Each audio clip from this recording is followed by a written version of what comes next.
Será que existe vida após a morte? É uma questão que todo mundo se coloca. Hoje não precisamente, mas um dia em função da realidade que se vive. Por exemplo, um amigo ou familiar envia de nos deixar. Alguns dizem, por que me preocupar agora, se posso esperar exatamente quando a situação acontecer e saber qual é a sensação? É sabido por todo homem que o ser vivo nasce, cresce e morre. Mas existe uma pergunta que nunca se cala. O que acontece após a morte? Ative o sininho para receber todas as notificações. Eu sou Patrício Mande Malumba e este é Obscuridade. Siga-nos. Dentre várias respostas que nos são propostas, no que acreditar e em quem acreditar, os materialistas, por exemplo, defendem que depois dessa vida não há nada, ou seja, depois da morte tudo termina. Já os defensores da reencarnação defendem que, depois desta vida, há uma sequência sucessiva de vidas, até nos tornarmos num grande todo. Já os judeus, cristãos e muçulmanos acreditam que depois desta vida há uma vida eterna de felicidade com Deus. Já ouvimos relatos de pessoas que tiveram experiência de morte e regresso à vida. Encontrei um caso que despertou em mim muita curiosidade. Este caso comprova a possibilidade da existência da vida após a morte. Tudo começou em 2011, quando um farmacêutico de nome Ketekel, de nacionalidade angolana, residente na cidade capital, foi envenenado no seu local de trabalho. 10 minutos depois, começou a sentir as reações do veneno, quando foi levado para um hospital próximo do seu local de trabalho, onde ficou hospitalizado por um tempo. Os médicos olhavam para ele e já não viam muita solução, porque seu corpo estava em estado de putrefação e havia surgimento de várias larvas em seu corpo. Deitado ele na cama, o Ketekel ouviu uma voz chamando por ele. E essa voz disse: Ketekel, siga-me. Ele, assustado, olhou em direção à porta e deu o primeiro passo. Quando reparou, o corpo havia ficado na cama. Assustado, olhou em direção à porta, tentou ir atrás da voz. Quando deu por ele, já não estava no hospital. Apareceu numa avenida, sentado num banco, que, segundo ele, era um banco muito confortável. E enquanto ele procurava perceber onde estava, do seu lado direito viu uma parede e do outro lado da parede ouvia uma música. Ele jurou para nós que nunca antes havia ouvido uma música igual. E o instrumental ou instrumento que usava-se, ele disse que tentou identificar e não conseguiu. E ele ficou aí perdido na melodia, procurando entender exatamente como era possível ouvir uma música tão sincrônica como aquele.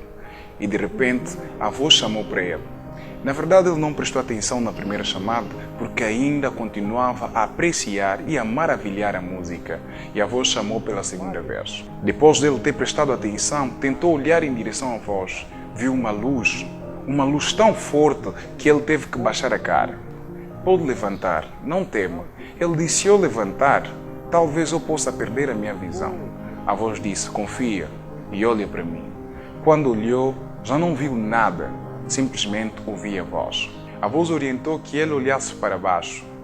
E ele olhou, mas viu tanta escuridão que parecia não estar a olhar para nada, porque nunca antes havia visto tamanha escuridão. A voz disse: essa é a terra. Ketekel disse: não é possível. Eu venho de lá e nós lá temos a luz do sol, a energia elétrica para nos iluminar. O que vês não é falta de luz, simplesmente é excesso de pecado, que faz com que a terra esteja assim. Ele disse: mas como é possível? Nós na terra temos pastores, temos profetas, temos muita gente que diz servir a Deus. Ele disse: muito deles simplesmente estão preocupados com a barriga e não servem a verdade. Por isso é que tu vês esta realidade. Orientou que ele olhasse ao lado esquerdo. Viu 2 grupos de crianças. Um grupo tinha crianças muito felizes e o outro tinha crianças muito tristes. Ele, espantado, questionou: mas por que estas crianças estão assim tristes?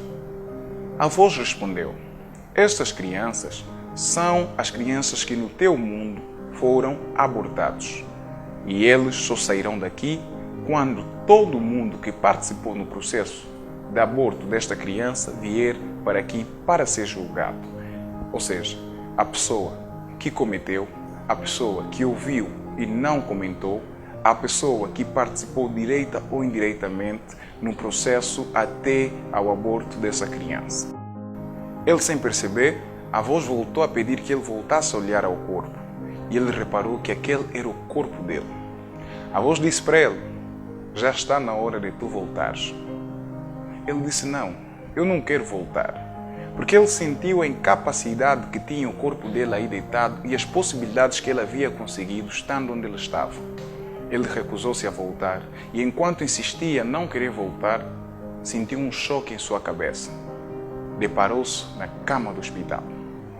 Olhou à sua volta, viu o doutor, viu todo mundo assustado porque lá já haviam decretado que ele estava morto. E todo mundo assustado, curioso, tentavam se aproximar para saber se o que havia acontecido. Quase ninguém tinha coragem, até que um doutor se aproximou para certificar que ele estava bem.